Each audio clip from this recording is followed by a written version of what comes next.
It's 5 o'clock somewhere.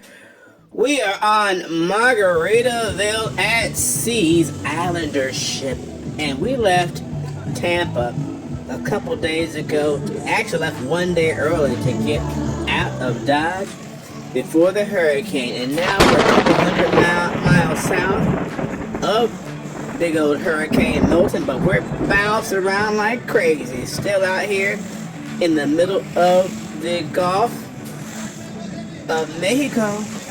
Next port, Cozumel, and my TV is flailing around on the wall. The door is creaking.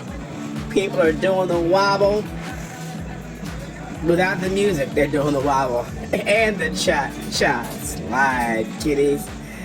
Ay, ay, ay. But it made sleep ever so peaceful last night, rocking back and forth like I was in a little cradle, kiddies. But we'll keep you informed as we go on our hurricane cruise on Margaritaville at Sea. Because you know what, kiddies? It's 5 o'clock somewhere.